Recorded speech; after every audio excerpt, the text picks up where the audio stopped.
Given all of the news going on in 2025, including tariffs, trade wars, and a lot of speculation regarding a potential recession, there's obviously been a lot of negativity in the market this year. As I'm recording this, the S&P 500 is still down roughly 8.64% for the year, and the NASDAQ 100 is down further at negative 11.09%. With that in mind, I figured now would be a good time to check in on all the holdings that I have that use covered calls as part of their strategy. Because it's well known that with these CC funds, like the ones that mirror an index, that they often match the index's performance when they're going down, but when they're rising, then they typically underperform. So considering the carnage going on in the markets, how are these income-focused investments doing in our current environment? In this video, we'll take a look at how this category of investments are doing in 2025 and compare them to their underlying indexes when applicable. We'll start by looking at the S&P 500, which is what my favorite monthly income holding, SPYI, is tied to. On this particular day, you can see the market ended in the green, with the index finishing up 1.75%. If we do a side-by-side comparison of SPYI and the Spider S&P 500 ETF, SPYI, you can see the index fund always does slightly better than the covered call fund. If we expand the share price performance of these two funds to show the year-to-date performance, we can see that the covered call fund has actually done a pretty good job in staying up with the index. When speaking about share price, both are usually very close when the index is falling or when there's a slight increase. Where SPY really starts to pull out ahead of SPYI is when there's a massive gain in the index on a single day. That's what happens sometimes, and it also happened quite a bit back in January, as you can see.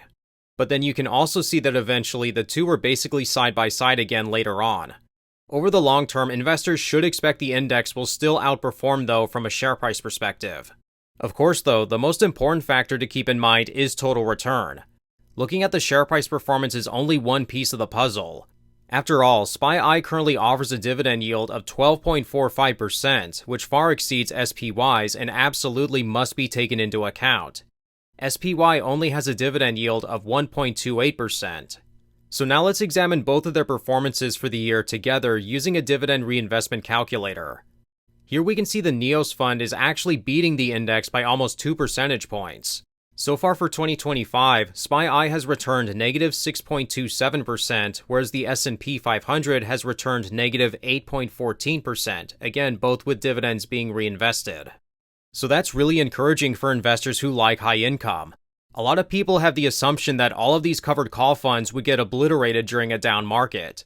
But we've been in that situation for months. The market is still down over 12% in the last 3 months. And so far, things are going smoothly for this ETF. A similar situation is going on with QQQI, the NEOS fund that mirrors the NASDAQ 100 with its covered call strategy. With dividends being reinvested, QQQI has performed quite a bit better than QQQ, the index ETF for the NASDAQ. The NASDAQ itself isn't too big on dividends since it's largely tech-focused, and the NEOS fund currently yields over 14%, which has been helping a lot. But now what about JEPI and JEPQ by JPMorgan? How are these funds doing, which have different strategies compared to the NEOS funds? With JEPI, this one doesn't mirror the S&P 500, but I'd say it's somewhat close to it. It's also important to keep in mind that JEPI also holds equity-linked notes, which are closer to bonds than common stocks. These appear to be providing this ETF stability this year, because as we can see, it's beating the S&P 500 by a pretty good amount. It's only down 3.97% for the year, compared to SPY's negative 8.14%. There's two negatives to keep in mind with JEPI though, which would include a lower dividend yield, which is currently 8.2%, which is still great, but much lower than other options that exist. The strategy they use also results in a significant amount of swings in distributions from month to month. JEPQ is also a similar story. This one is more similar to an index, the NASDAQ 100, compared to JEPI. Although the difference isn't as dramatic, we can see JEPQ is doing better than the NASDAQ this year. Their fund is down 9.37% compared to QQQ's 10.78%. So overall, these two funds are doing better than their index or their closely related index. We'll now look at some other covered call funds, most of which I don't own, but these are pretty common among investors of these ETFs. An alternative to NEOS's QQQI would be FEPI, the Rexfang and Innovation Equity Premium Income ETF.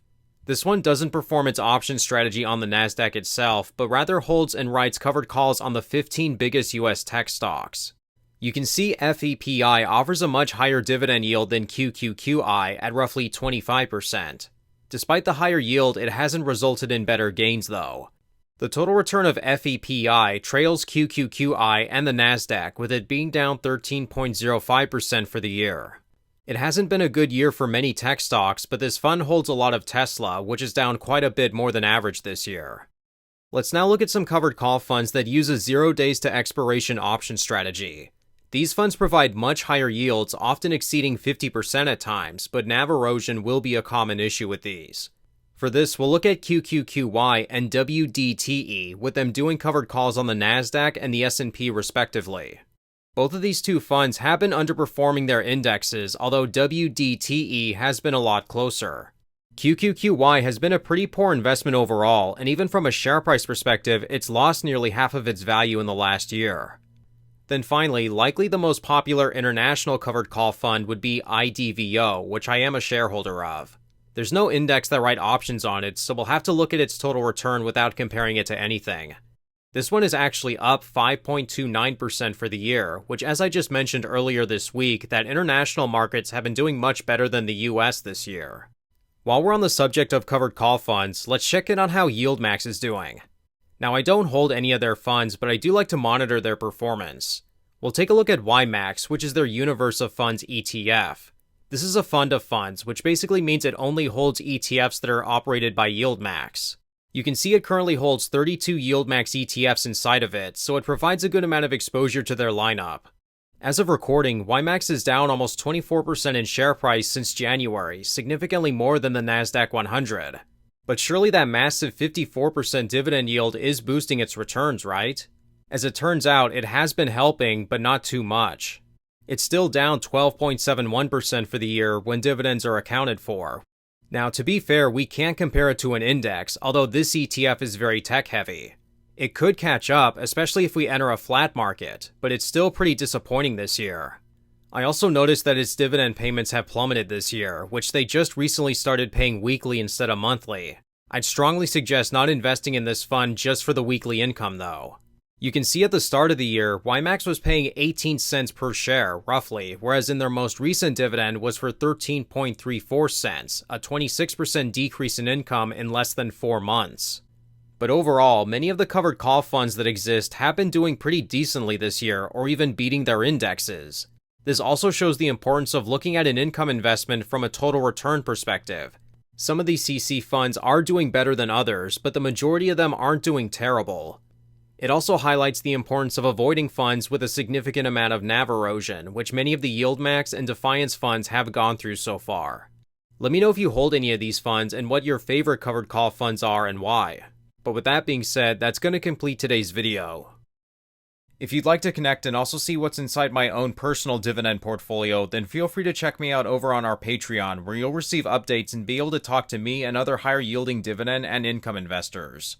But with that being said, thank you all so much for watching today's video, and until next time, take care.